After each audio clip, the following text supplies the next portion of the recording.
than the top of a Tyrannosaurus Rex.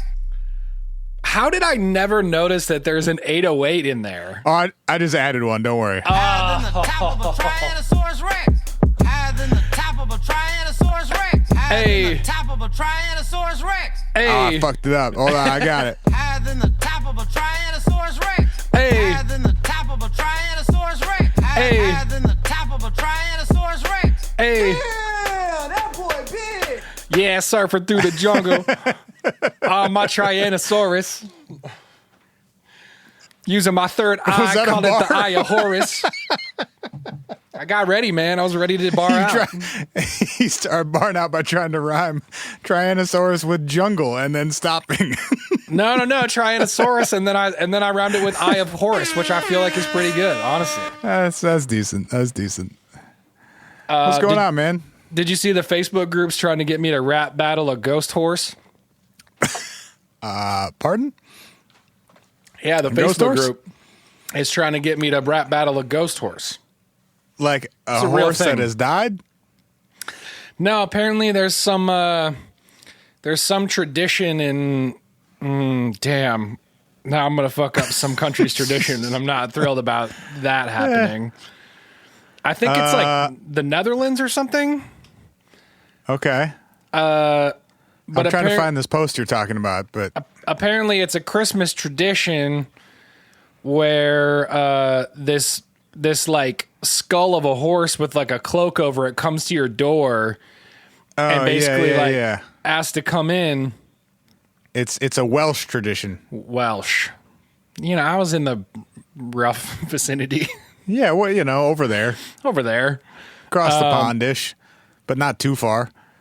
And if you can't come up with enough reasons for them not to come in, you have to like sing reasons that the horse can't come in. And if you don't do it enough and the horse like outlasts you, it comes in and drinks all your booze. Got him. You're a piece of shit. I'm just saying I'm gonna have to up my game in case a ghost horse comes to my door and I gotta rap battle him to keep my booze. Right. It's not even like, well, is it a ghost or it's the skull of a horse? It's like a sentient skull, right? Maybe that's more accurate, I guess. It's a zombie skeleton combination.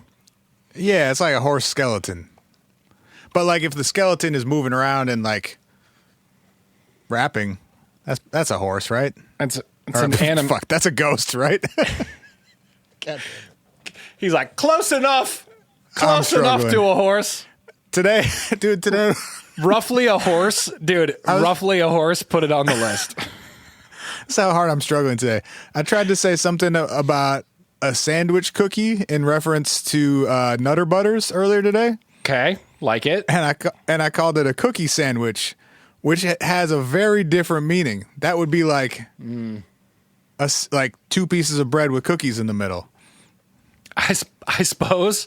Actually, when you said cookie sandwich, what I was envisioning was or like three cookies, perhaps. I was envisioning two cookies with like ham and cheese and lettuce and tomato in between. Oh, sure. It could also be that. It's definitely not a normal cookie. A cookie sandwich is not just a regular cookie. But why? That's a sandwich why cookie. Is a sandwich cookie what because it is? Because the sandwich cookie describes the type of cookie. If it's a cookie sandwich, it's a type of sandwich. The cookie is modifying the sandwich. You're right. It does need a hyphen for that to be like its own entity, though, right? I don't know. You're the English major. Technically, yes. Sandwich cookie is probably hyphenated. That's going to be my best guess at this juncture. I got a degree for mediocre paintings. I don't know how to use words. They were just like, I got a degree because I paid on time. That's the only way I got a college degree. God bless. God bless. Anyway, I'm good, man. How are you? I'm okay. I'm okay. Yeah, you know, I'm slightly less shitty than I've been for a while, so we're moving in the right direction. Yay. Yeah. That's hot. That is what's hot in the streets. To be slightly less shitty, that is what's hot in the streets. Can you see my very large, very unconscious dog in the background? I can see your very large, very unconscious dog in the background. He takes up a significant portion of the screen when he's sprawled out on the floor like that. Yeah, he's very large. We went for a walk before we recorded, and it's like 90 degrees and 1,000% humidity outside. I was going to say, how did you not kill your dog? Well, I may have. I mean, you can see him. He's not. Marcy. Yep, nothing. He's just out. Damn. But he also hasn't had a haircut since like early March. So he has like a full-on fur coat. So we walked for like a mile, and he's been dead for the last hour. That sounds about right. He's like, that is far too much of an uphill battle, and I'm not interested. I have this like little putting green thing in my room now because, you know, why not? I'm a 50-year-old man, and he loves it because it's like grass, but it's also sort of the consistency of his dog bed because it's like foam rubber on the bottom. Sure. So he likes to come in here, fold it in half so it's twice as thick, and then lay on it in front of the air conditioning vent in the studio. Perfect. It's his new favorite spot. It sounds kind of awesome. Like from a real dog perspective, it sounds This awesome. is like grass, but it's also my bed, and my belly's cold. I live here now. I'm done. This is it. This is as good as it gets. Well, if we're going to do a quick Dad Dog's Ghost Blog update, my version of this is not taking my dog out and then feeling horrible because my dog is an Akita Husky mix, which means she's the type of dog that in December in Minnesota likes to go lay in the snow. And when you're like, hey, come inside, it's like 15 degrees outside. She's like, why would I do that? Right. Because this is awesome. So how about when it's 90 and like 90% humidity? Yeah. So she hates being outside, but she longs for it because she doesn't have enough understanding as a dog to look out the window and be like, it sucks out there. So then I feel like an evil dad because she's just like on the couch with her head on the back of the couch looking out the window longingly. And I'm like, I'm sorry. You're going to die. But if I let you run around in the yard right now, you're going to pass out and throw up in like 15 minutes because this shit is not built for you and you are not built for it. So I'm sorry. I gotta start some fucking like I set my alarm to wake up at 4:30 a.m. when it's like 72 degrees and then walk her in the fucking 70-degree dark, and that's the only time she can actually fucking get it in. I played some golf at 7:20 this morning and it was fine. And then I went outside at like 1:30 and I almost immediately passed out. You cried. You just cried. It's terrible. Joy for the week. What do you got? What's making you a happy bud? Two things are making me happy. One, at least 1,000 people have seen me fall on my ass. Which is that's probably our best performing social media post of all time, I would guess. I if it is, I'm thrilled because like I said, I needed someone to enjoy this, and the fact that it was enjoyed by so many people has brought me so much joy. If you didn't listen to the story, I told it a couple I so was. I told it a couple episodes ago. But you should go to @WhatIfPod on Instagram, and you should watch me break a hammock and fall on my ass. So anyway, that brought me joy. That brought other people joy. The other thing that brought me joy was me and wifey got some little kayaks for the local City of Lakes scene. We've been tooling around in some little kayaks. Oh, I'm gonna do it! Hell yeah, bro. Looking for ways to stay both healthy and sane during quarantine, and was like, hey, you know what? Something we could do together, something we could do distance from other people, something that gets us exercise and gets us out of the house. Does your big ass fit in a kayak? That is a fantastic question. We had to buy a specific kayak for my big ass. Damn, that boy big! Nailed it. Correct. I tuned that down so it would be in time with the beat I was working on earlier. I gotta bring that back up. Damn, nope. It's getting worse. I went the wrong way. Wait, did you put that sample in a beat? It was in the higher than a T-Rex beat a moment ago. Oh. I thought I had to make them roughly the same tempo. Did you just say on a beat that I was working on a little while ago and you just referenced about 9 minutes ago?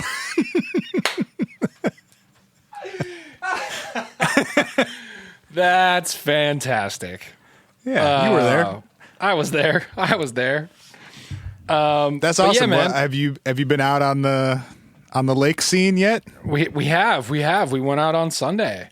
It was nice. We beat the rain and fucking saw some ducks and Shit. and What my else can you hope for? my big ass didn't tip over, so that There it is. You can also hope for that.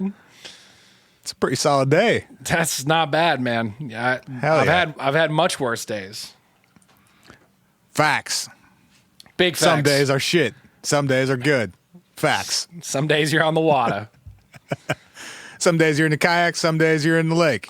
Some days, Facts. some days you get to say that you wore your Crocs in your boat, and that's a true story. That's a true story. So our mutual friend Matt found these things that are like. So I was talking about buying some golf shoes, but how stupid it feels to buy golf shoes because they're like as expensive or more expensive than regular shoes, and and they all look stupid, and you just wear them to walk around on a golf course, and like I'm gonna suck either way, so it's kind of dumb. What up, Mr. E? And he found these things. It's like just the spike part of a golf shoe. And you can put them on any shoes that you want. Yeah. And Matt owns a pair of Crocs, so I've been encouraging him to make his Crocs into his golf shoes. Ooh. Okay, first of all, how has Matt not hit me up and co-signed my Croc usage? I don't know. He probably doesn't listen to our dumb little podcast here. That's probably true. Well, I'm going to tell him. I'm going to text his ass and tell him that I own Crocs. Also, did you see in the Facebook group the person who posted the hand Crocs, the gloves that look like Crocs and are made out of Croc material? What? Now what in the damn hell is that used for? I don't know, but somebody dubbed them Glocks, which is perfect because Wow. they're glove Crocs. Croc gloves, Glocks. Yeah. No, I don't know what the purpose would be either. Also, like, it'd be hard to move. They're going to be very hot, which means they're probably going to stink. And I don't think they would offer much protection as far as being actual gloves. Right. Seems like the worst of all worlds, but what do I know? It can't be a real thing. It seems like it's not a real thing. I mean, there's it might not be a thing you could go buy in bulk, but like somebody made at least one of them for a goofy ass video. Okay, right. That's what I meant. I'm like, you can't buy Croc gloves on the Crocs website. I don't think I've there been would be there recently. Also, Croc Martens are a thing I've seen recently. Wow. Does that like mean they're just high? But yeah, and it's like, they look like a Doc Marten, but they're made out of Croc material with holes and shit. I honestly kind of respect it. I'm not going to lie. It would be so hot and gross in there, though. Oh, big time. Unless you got the holes in them like normal Crocs, because then they actually like send a lot of air through. Otherwise, it'd just be like wearing rain boots. Yeah, but really, really cushy, squishy ones. I guess. Icky. Dude, you get to that point where they're like so sweaty that they just suction to your feet and you never can take them off again because they just go like and like yeah. It's not good. It's not good. No. Was the noise really necessary? I nailed it. I'm like the guy from that movie with Police Academy, the guy that does the sounds. I nailed it. Who? Have you ever seen the movie Police Academy? No. How old are you? How old am I? Yeah. Isn't that movie hella old? Who's asking? Yeah, but I get fucking clowned for not seeing movies that were out before I was alive all the fucking time. Yeah, but you've seen Police Academy for some reason? Because it used to be on Comedy Central like every other weekend, 3 times a day. Fair. Fifth Element is still running every night, by the way. Sick. In case you... God bless him. There's a guy in Police Academy who only talks using sounds, and he's real good. Kellen Winslow Jr. Is that really his name? I don't know. That was a tight end for the Cleveland Browns a few years ago. Okay. But maybe they might have the same name. Okay. They're probably not both junior, though. Okay. Anyway, my joy for the week. Yeah, talk to me, Goose. Well, I got 2, sort of. One is I was real bored and real sad the other day, and I needed some dumbass comedy in my life. And I've gone through all the Trailer Park Boys shit, but I was like in a Trailer Park Boys kind of mood. Sure. And I remembered that they have this SwearNet thing where they just make like a bunch of dumb shorts and online content. It's like our Patreon, but way more diverse. Yeah, and they've been doing it for years. Right. Which I guess we have to, but whatever. But they like, it's not just them. They'll like produce content for other people and put it on there. It's like sort of I like didn't an know actual that. That's cool. sort of like an actual network. And it's $4.20 a month to God subscribe. bless. Of course Both it is. both Canadian and US. So if you live in the US, you just have to pay more because they want it to be $4.20 either way. I love that so much I can't even explain. God, that's awesome. So anyway, I was like, fuck it, I'll give these guys $4 and see if there's something funny on here. And I was scrolling through their shows, and one of the first things I found was they produced 2 seasons of a show with the Pug Life guys. The Fuck off. I'm getting dicked on this one. No, they did Holy not. Shit. yeah. Hey. So they have 2 seasons is maybe being generous because each episode is like 10 minutes, but it's probably like 25 10-minute episodes of the Pug Life dudes doing like stupid jumps and shit, but it's all exclusive to SwearNet, and it's like slightly higher production value. Like they made like an intro and some title cards and shit for it, but otherwise it's still just dude with like a GoPro in his phone filming people building jumps and riding lawnmowers over them. This is the best news ever, and they're gonna get my 420 for sure. So you win, guys. You there are nailed it. a million new sounders that I need to pull from there also. But Oh, wow, I bet there is. Oh, my God, I bet there is.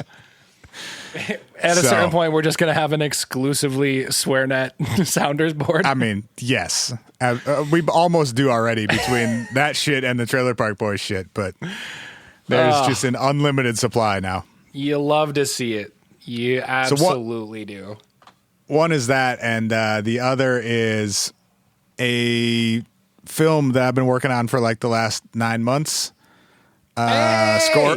Scoring. The trailer exists in the world today. Let's go. Tell the people where to go. It's getting close to being a real thing. I'll link to it in the show notes, but it's called The Race to Alaska, and it's a feature-length documentary about a engineless boat race that goes 750 miles from Washington up to Alaska along the coast up there.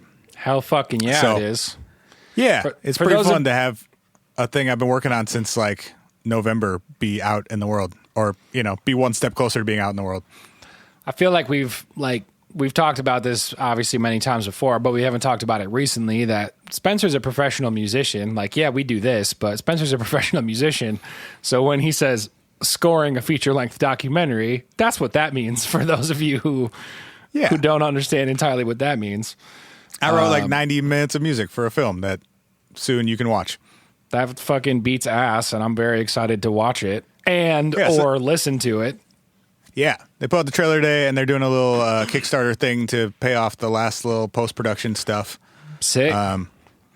But yeah, I'll link to it, and you guys can watch it, and maybe throw them some money because a good chunk of it will go directly to me if that's a thing you're into.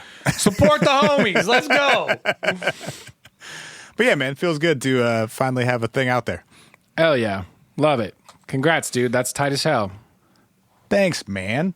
Okay, I have some weird-ass UFO stories for us. Oh, dip. But I thought maybe first, since we haven't played voicemails in a fucking million years, Yeah. and we keep talking about doing a voicemail episode and then not doing it, I know. Thought about it today.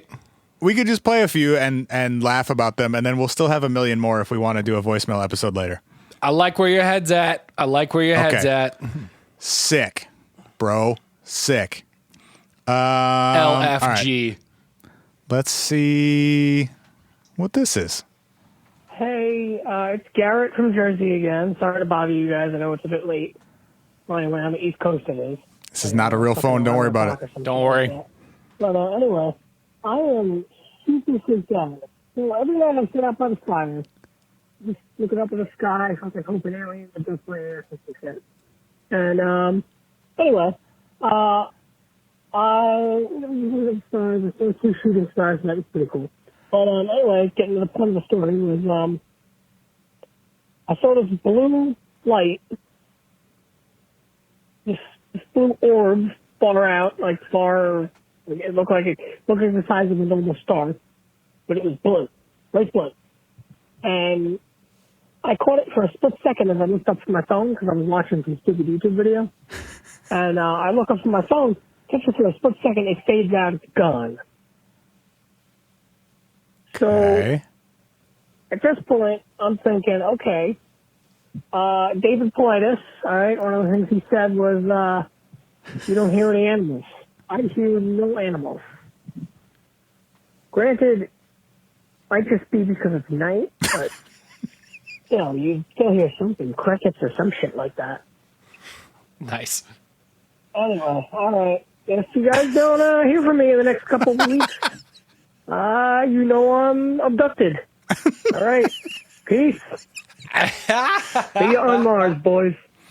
He said, "See you on Mars, boys."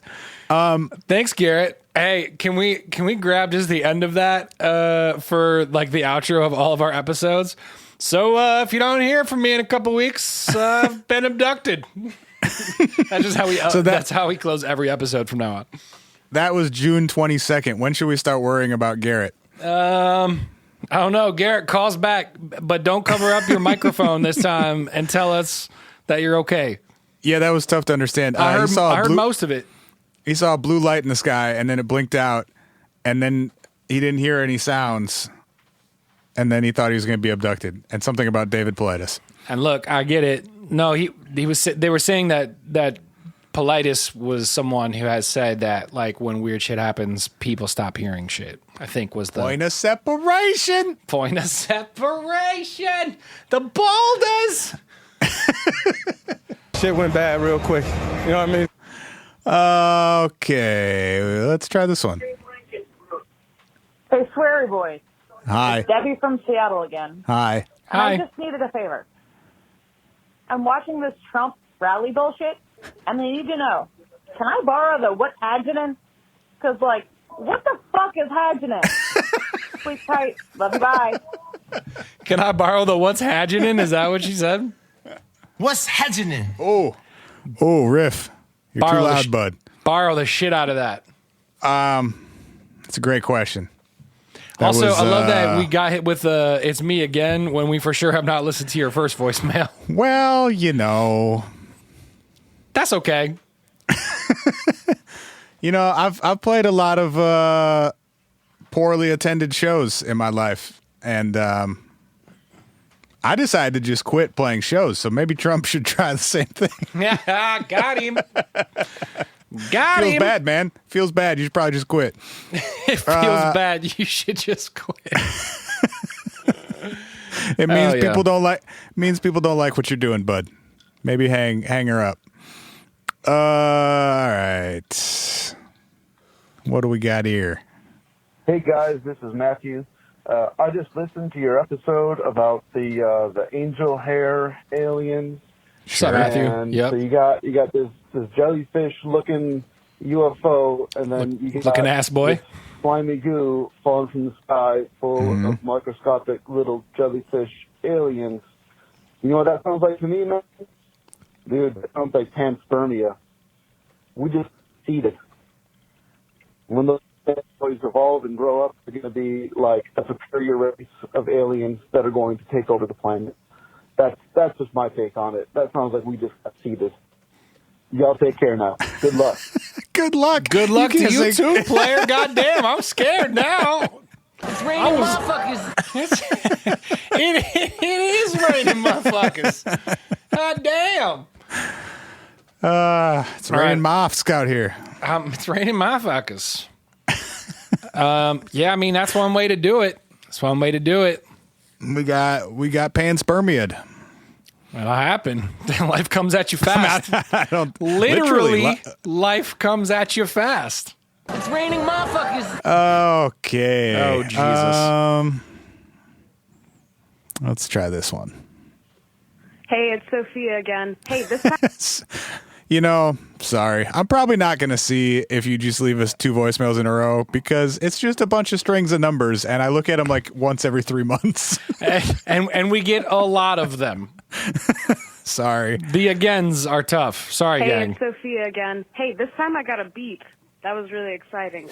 I just want to add real quick that it's my personal goal in life to make a lemonade beer that I can get backed by Spencer with a quote, "It's not good. It tastes like fake lemonade and shitty beer, but it's still a 6 out of 10 for me." Hell yeah. Low Hell standards yeah. in this piece. Hell yeah. I'm currently drinking a lemonade beer. Yeah, you are. What are the chances? This one is delicious, though. This is like an actual good beer called Short Pants by Bauhaus, Which which probably helps no one because I don't think it's sold outside of Minnesota. I bet it's not. But if you live in Minnesota, it's tasty. Or if you're going on a road trip anytime soon to get out of your house, True. Drive to Minnesota and drink a beer. it's worth it. Dave from Chicago, show me what you got. Hey, Spence and Ryan, it's Dave from Chicago. What up, Dave? I'm listening to episode 183 where you're talking about rap, and I just got to the part where you're. Did he say rats? Did we do an episode on rats? I love that is a very recent episode number, and you're like, did we say rats? Did we do a rats episode? I don't remember a rat. No, he said we're talking about rap. I think he's talking about my name is, and I'm here to say that I rhyme on beats like every day. Right. That makes more sense. doing the Barney Rubble rap. I could have just kept listening. I just wanted to add, it has nothing to do with rap, but I was watching the Disney Channel the other day, and the new Pebbles commercial has the Yabba Dabba Dude song by Chicks on Speed, which I just totally lost my shit when I heard that. And I just think it's just a very, very odd pairing for a commercial. But it also kind of means, I guess, Chicks on Speed sold out or something. Anyway, I just thought it was hysterical that you're mentioning that. And I love you guys. You know, love is real. I've been listening to you a long time. We'll talk to you soon. All right? Bye. Hell yeah. Love is real, and we love you too, man. Thanks for listening. Appreciate it. Is Chicks on Speed a band? I'm not familiar with. It's got to be, right? That is my understanding. Okay. I think the idea of, well, bands selling out, that's just silly. People got to eat food and stuff. Make your paper, boo-boo. Make your paper. Yeah, I mean, you go to work every day, right? Yep. Probably doing something lamer than writing a song called Yabba Dabba Dudes, honestly. That sounds way more fun to me. It sounds tight as hell. Yeah, I haven't watched the Disney Channel recently, so I don't have a whole lot to add to this, but I'm sure that's intentional by whoever the music supervisor is for Fruity Pebbles these days. Using their smarts. All right. Their smarts. I see what you did there. How do I become the music director for a cereal? Is that a job? God, of course it is. And God, that's a cool idea. I mean, it's obviously an ad agency, but still. Close enough. Whoever's got the Fruity Pebbles account is doing good things. I am not taking title audio engineer at whoever and whoever. I'm taking music director for X cereal for sure. That is what's on my business card. Fuck with me. I'm grown now. All right, we'll play one more and then talk about UFOs. Yo, Sweary Boys, it's Debbie from Seattle again. Oh, hi, Debbie. I'm leaving the protest for a second night in a row. Fuck the goddamn police. Thank you for giving me a laugh on the way home. Okay. Well, all right, Debbie. Coming in hot. That's all we needed, I guess. Also, I'm pretty sure Debbie was one of our earlier voicemails. Was she the What's Happening person? And she said, Debbie again, but this one was also a Debbie again, which means there's another Debbie voicemail in here somewhere. Should we find it? Hold on, we can find it. We certainly can. Hold on. You know what would be the best troll ever? Actually, y'all should all do this from now on. 612-246-4614. Whenever you leave a voicemail, just start your voicemail with, hey, Sweary Boys, it's so-and-so again. And then we'll never know. We'll never know how many voicemails you have left us. It's true. I just got booted out of our own fucking email. What the hell? What? Ryan, we've been hacked. Have we been hacked? No, it just decided that I had been inactive for too long or something, I guess. I think, well, never mind. I didn't think that was a thing with Gmail, but whatever. I think Gmail occasionally will just say, hey, you haven't logged out of this in months. For security reasons, try that one more time. I'm not going to read her phone number out loud. Let's see if we can find another one. It starts with a 2. Oh, here we go. Hey, Sweary Boys, it's Debbie from Washington. I guess I only call you when I'm going to or leaving a dope-ass thing. And I just left the Black Lives Matter protest out here in Seattle. Hell yeah. I wanted to say thank you for keeping it going. Thank you for making me laugh. Thank you for keeping me awake on the way home, because that shit's hard. Don't drive if you're sleepy, bud, but thanks. Yeah, and if you need to call and talk to us to unsleep yourself, you do that anytime, all right? You do that anytime. Can you search anytime you need. You can't search by people's phone numbers. I was going to see how many Debbie phone calls we have. Oh, you can. Okay, those were the only 3, unless you go back to December of last year. We found the original Deb. We found the OG Debbie. That sounds like a strain of weed. OG Debbie? Mm-hmm. I mean, maybe. All right, Ryan. Yes. UFOs. UFOs. They're everywhere. They're all around us. He's everywhere. He's everywhere. I've got... Do we have a theme for these UFOs? Do we have a theme for these UFOs? Sorry, I Speaking leaned to your away from the microphone, mic bruv. and didn't realize I leaned away from the mic. You were not nowhere doing it. close. No, I just got one. It's the Kecksburg, Pennsylvania UFO of 1965. Oh, dip.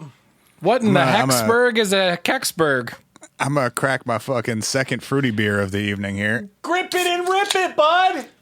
Shout out to Minnesota-made fruity beers tonight. Grip it and rip it. Dude, sometimes you yell so loudly that Zoom just mutes your audio. And I can't hear what you're saying for like 3 seconds. Yo, that's so funny. So on air production meeting, or like peek behind the curtain for you all.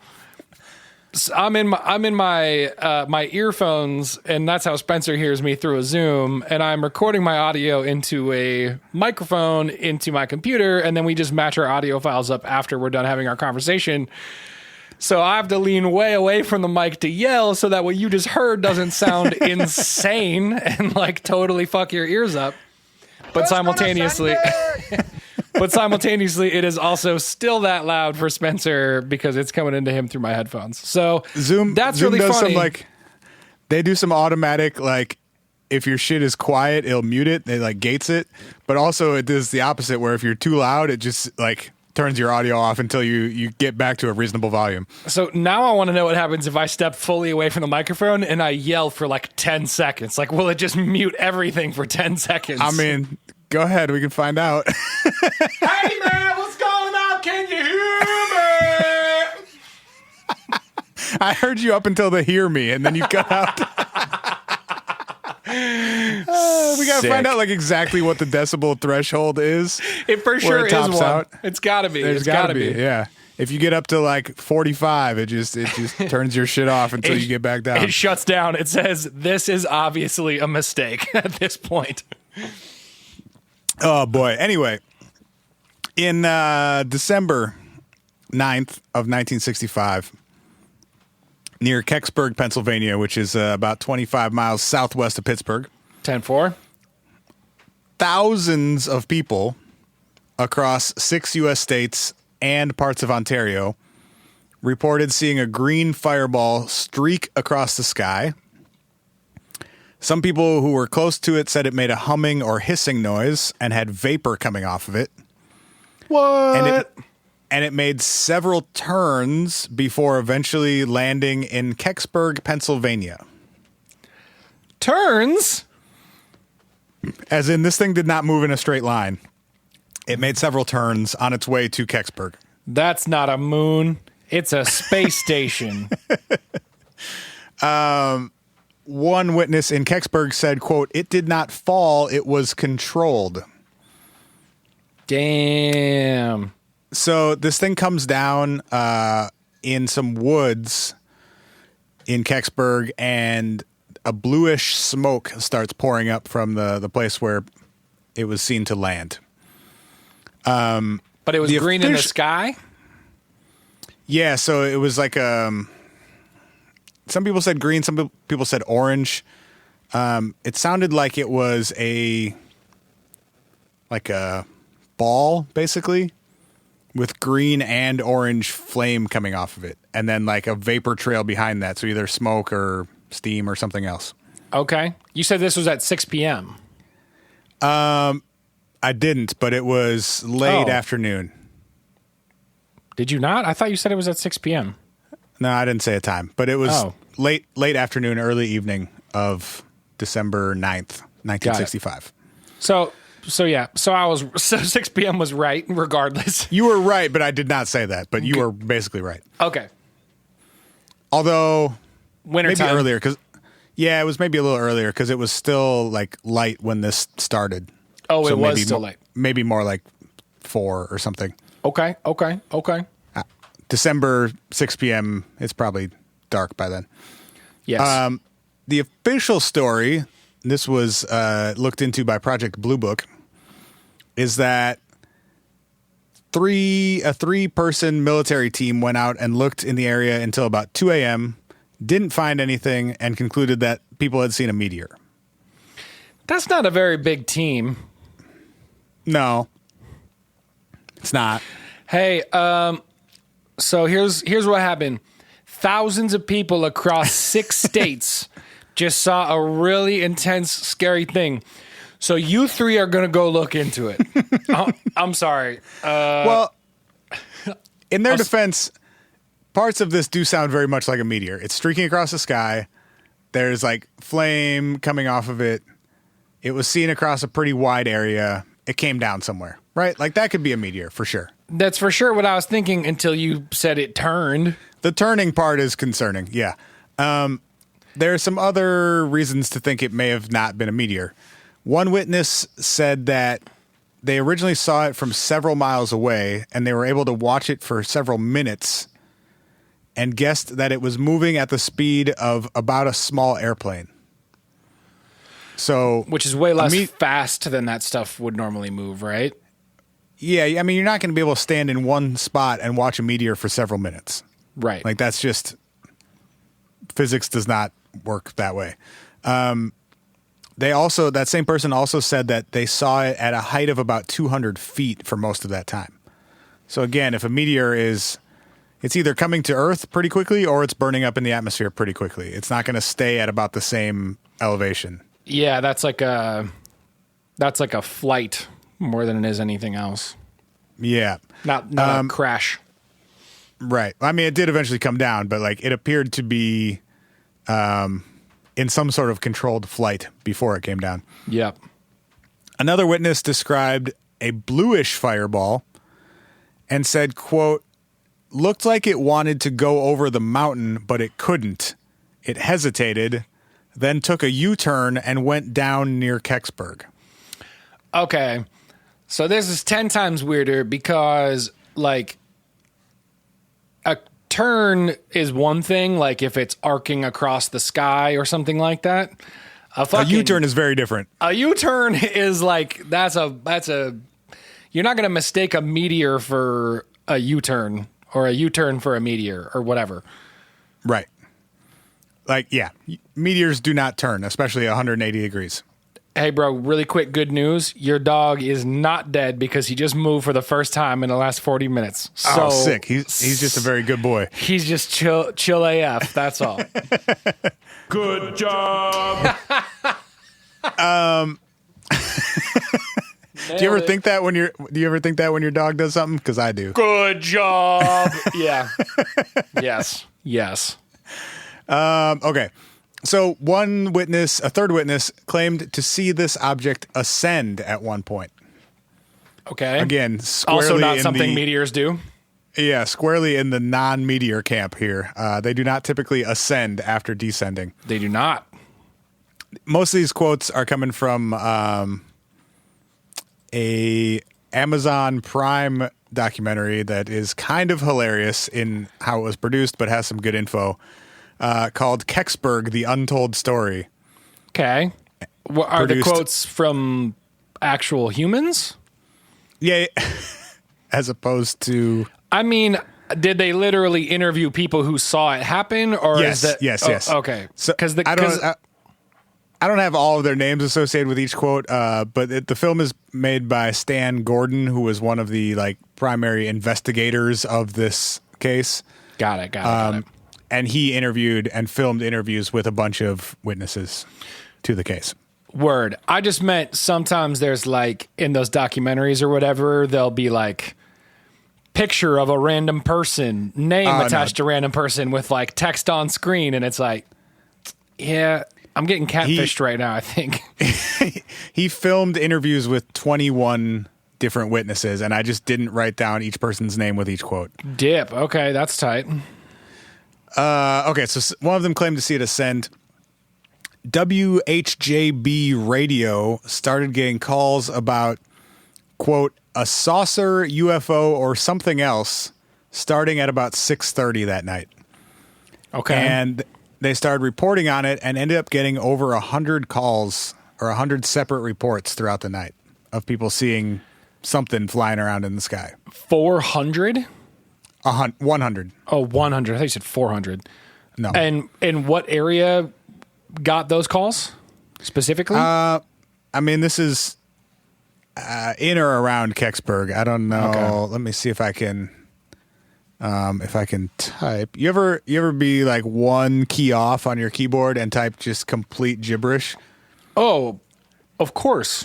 Instead of radio, I typed TSOPA or something. Absolutely. Their broadcast area is Pittsburgh, greater Pittsburgh area. So, oh, interesting. So I wonder if... Got it. I mean, Kecksburg is a far suburb of Pittsburgh. Yeah, I was just going to say, I wonder if anybody in Pittsburgh proper saw it. Yeah, I don't know. They are based in Greensburg, Pennsylvania. Broadcast area says just Pittsburgh. So I don't know. Got it. I don't know how strong of a signal they got. Got it. Okay. So anyway, throughout the night, they got over 100 calls, including calls from the Air Force and the Pentagon, according to their station manager at the time. What? Yeah. Bro, who is I feel like if the fucking Air Force is calling the TV people, we've got a problem. Well, yes. You guys, what's going on? Wait, aren't you? If anything's in the sky, I'm pretty sure you guys are supposed to know. Well, okay. It could be though that they're asking them to either not report on it or report on it differently or not say things that they don't know for sure on the air. Yeah. We don't know that it was the Pentagon asking the radio station for information. It could have been telling them to shut the fuck up about seeing flying saucers in the area. That's true. Or maybe don't put every fucking person who calls the radio station on the air to talk about our fucking airplane that's down in the woods, Yeah. One person, Ms. Kalp, reported to the radio station that it, in fact, was not an airplane, and she knew because it landed in her backyard. Okay. Well, gonna go ahead and trust you as the authority on the matter. She then got a call. She had a farm and a farmhouse, so it was about a half a mile from her actual house, but it was in the woods, directly behind her property. I found your green glowy thing. Yeah. Ms. Kalp got a call from the Navy and state police, and within 15 minutes, state police were at her house, along with two other people who didn't identify themselves, who scanned the area around her house and the woods for radiation. Oh, dip. And within 3 hours, the military had set up a command center at the fire station with about 30 different people. So they commandeered the Kecksburg fire station with about 30 officers. Okay. That's significantly more serious than the 3 people they sent to investigate from earlier. Right. Well, see, I don't think that was ever the case. I think Project Blue Book said that was what had happened. The Blue Book report says officially 3 people showed up to look for a meteor and didn't find anything. Got it. But everybody else who's eyewitnesses are like, there is a shitload of people that came onto my property to do this. Yes, there were 30 people. This is fun. I like this one. Let's go.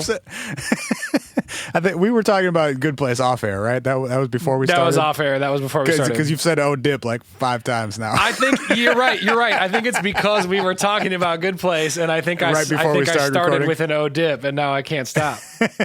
Can't stop. Won't stop. A reporter tried to access the area behind the Kalp house and was told by military to turn around or he would be arrested. Oh, well, it's a good reason to turn around. The military also took over Lillian Hayes's farmhouse in the same area. None of them identified themselves, and most of them were in civilian clothing. That's fucking weird. They were at her house for hours, like most of the night, using her phone, and she at one point overheard them placing calls to NASA. What? And she checked her phone records later, and none of the phone calls that were made showed up on her bill, so she never knew, like, who they were going to. What? She also reported a strong smell of sulfur outside around her house. Okay. Mm-hmm. We got stinky eggs, a ton of people, NASA's involved. What in the gosh dang heck is going on here? The firefighters, before their station got commandeered by the military, went out to take a look because they were getting so many reports and people were reporting seeing smoke and stuff. And they just sent a couple out at first, and they saw from a distance what they described as like a welding arc, like that really bright blue light. Yep. But it was happening at regular intervals. So it would flash for like a second every few seconds. Huh. So they went back to the station and got about 30 firefighters to go out and see what was going on and put out a fire if there was one. And according to one of the firefighters who went out there, he said they found a huge metal object that was half buried in the ground. That was about 8 feet long and about 12 feet around, shaped like an acorn. Damn! Damn, that boy big. It had no wings, no propeller, no engine, nothing that would like make it able to move or generate thrust of any kind. It was just like a flat metal surface shaped like an acorn. Huh. No windows, no doors. It was seamless. There was a big dent in one side, but there were no bearings, rivets, or visible welds. So it was just like this solid metal acorn. The fuck? And there were no identifying marks except a ring around the base of this thing. So it's like an acorn has like the cap on it. Yeah. So, like, the cap part would be the base, and then the bulb part was, like, the top. Sure. And then there wasn't a stem, obviously. So, like, around the ridge on the base of it, there were what this firefighter described as hieroglyphic-like markings. Sick. Like, all the way around the bottom edge. Love it. Into it. Excited about it. And this thing had obviously crashed and was, like, half buried into the ground into like a embankment. Before they could do much, 2 men showed up and kicked all the firefighters out, and then shortly after that, state police and military showed up. So it seems like the firefighters got there before all of the military and state police folks had been mobilized out to the spot. And there was they immediately got booted. And there was like a really great Hollywood conversation between like the firefighter chief and like the fucking new guy coming into the crime scene. And he's like, this is above your pay grade, Captain. And he's like, nothing's above my pay grade. And he's like, get out of here before I have you arrested. Except in this case, it was a bunch of volunteer firefighters from Kecksburg, Pennsylvania, and like the fucking U.S. Air Force. And so those firefighters were like, fucking not my mess, not my problem. Have a good day, boys. And drove away. I'm not even being paid. John Hayes, who is Lillian Hayes' son.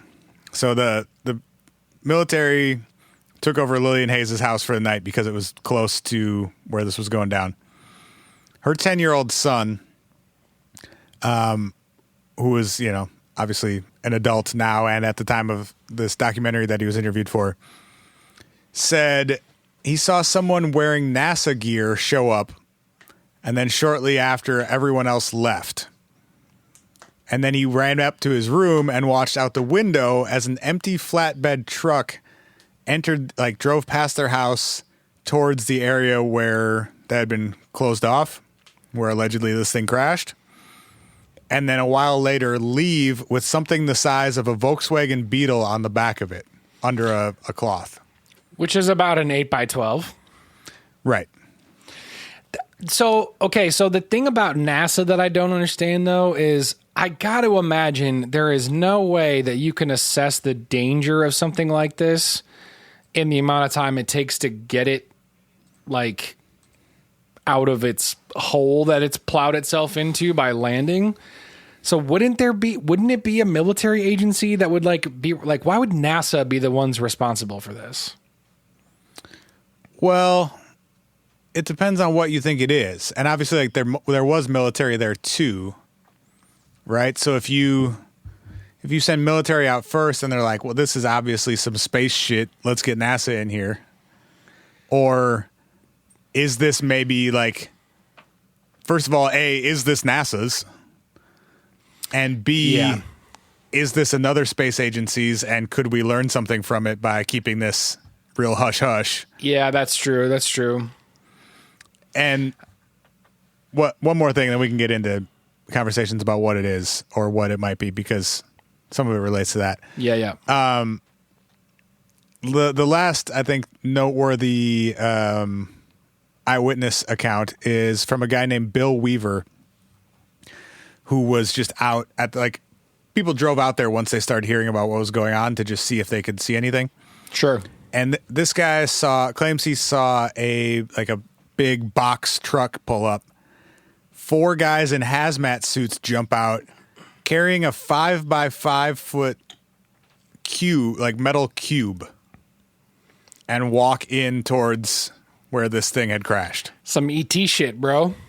Right? So extra weird because the object was allegedly much larger than that. So it's obviously fucking heavy. You're not going to have 4 guys just carry it out of there if it's an 8x12 metal thing. So the speculation is, was there a living thing that needed to go in its own 5x5 metal cube? It's an alien in there. That's what it is. It's an alien. I mean, probably. To your point from a second ago about what the fuck is NASA doing there, one of the possible explanations is that this was Cosmos 96, which was a Soviet spacecraft intended to explore Venus. So they were going to do like a flyby of Venus. Did a bad job if it crashed in Pennsylvania. Well, you didn't make it to Venus, bud. It definitely did not make it to Venus, and it actually never left Earth orbit. It launched on, what was it, November? It's probably because they had a dog flying it, the dicks. I don't think they had a dog flying it. Are you kidding me? That's what the Russians did all the time. They had the That's dogs. not what they did at all. They had the dogs fly their shit, man. The dogs weren't flying the ships. It's the pupstronauts, bro. Dogstronaut is just as good. Dogstronaut is pretty good. Yeah, they're cosmonauts. K9 and I got nothing. Nailed it. Anyway, so this thing launched on November 23rd, never got out of orbit, and then crashed on December 9th, 1965. Okay. But I'm assuming people think it crashed somewhere else? So I'm just going to read from Wikipedia for a second because it sums up the connection fairly well. There is some speculation that the re-entry of Cosmos 96 was responsible for a fireball seen over southwestern Ontario and at least 8 states from Michigan to New York. Investigations of photographs and sightings of the fireball indicate its path through the atmosphere was probably too steep to be consistent with a spacecraft re-entering Earth and was more likely a meteor, and probably ended its flight over western Lake Erie. U.S. Air Force tracking data on Cosmos 96 also indicate the spacecraft orbit decayed earlier than 8:43 on December 9th. Other unconfirmed reports state the fireball subsequently landed in Pennsylvania near the town of Kecksburg. Uncertainties in the orbital information and re-entry coordinates and time make it difficult to determine definitively if the fireball could have been the Cosmos 96 spacecraft. So the problem is we don't know where this thing came down because the United States did not collect it. Got it. So, well, as far as we know. So they say. Also, right. you know what I don't know? I don't know much, but you know what I do know? I know that a capsule or satellite or combo capsule satellite does not make a U-turn when it is flying at 200 feet and facing a mountain. Right. It doesn't do that. So I'm going to send you an image of this thing because it does look sort of similar to the description of the Kecksburg UFO. It's more, I would say, like bell shaped than acorn shaped, but it could definitely be confused for such. But there are clear markings on it in Russian. Yeah. And a bunch of other shit. Yeah. Unless like maybe that stuff burned off in reentry, I guess. Or, I mean, if you've never seen Russian writing, like, I don't know, do you call that hieroglyphics? I don't know, like it says CCCP on the side. I think people would have known what that was. Yeah.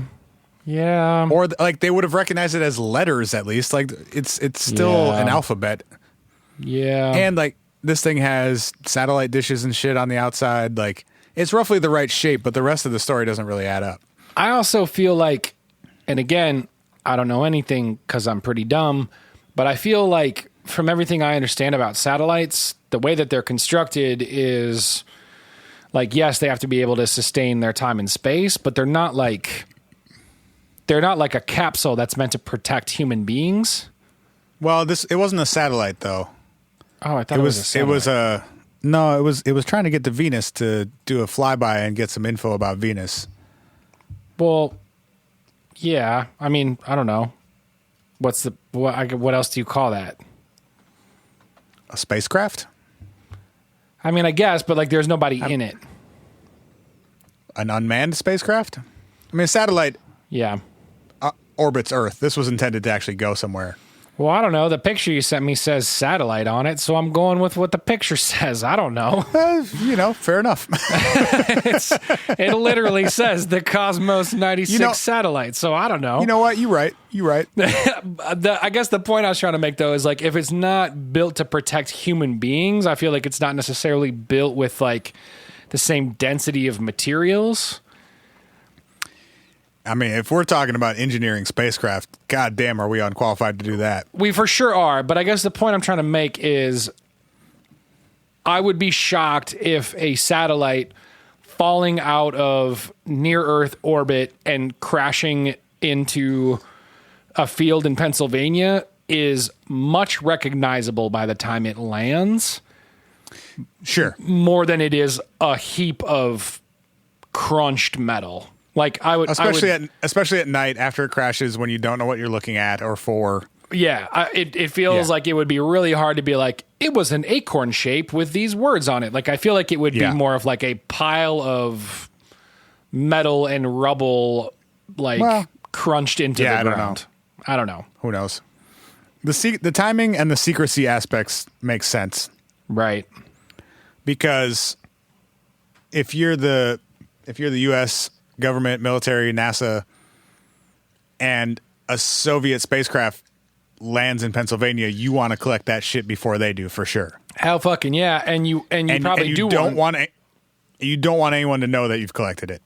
No, and you do want NASA there because NASA is going to be the people who are looking at, is it a spacecraft? How is it designed? Is there anything here that can help us, etc.? And we're mid Cold War and mid space race. Totally. So those motivations would have been higher than ever. Grab. Yeah, for sure. Yeah.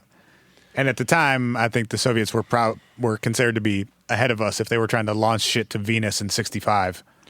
Yeah, that's a bold move. Granted, they failed miserably. They only made it to Pennsylvania, but bold move, Cotton. Let's see how it pays off for them. You spent millions of dollars to send an Acorn to Pennsylvania, but it's a valiant effort. But college try. Good effort. Bud. Yeah. Anyway, that's basically the story. I like it. Maybe a meteor, maybe a UFO, maybe the Russians. I like it. Those are three of I would say some of the most common explanations of the combo. I do think it is always interesting when you get that number and that wide of a dispersal of reports that it's very clear something very real existed there. And by real, I mean this is not like somebody made it up and it's not a group hallucination. Something there was a came physical down. object there. Yeah, there's a physical object there. The thing that does complicate it the most, and I would need to see the documentary or read more about it to know, but the thing that complicates it for me the most is how many people reported this thing moving differently. Right. Because if that's one person who said it turned, and then there were 900 reports of a meteor, a thing just coming down, or not just a meteor, but I would imagine something moving in a straight line. A reentry of a satellite would look similar to, with some sort of trail and obviously burning up a little bit on its way down. That changes things a lot. That person's take changes it a lot. We're putting that U-turn guy's story is doing a lot of work here. Exactly. Yeah. For that to become a UFO, that story has to do a lot of work. Right.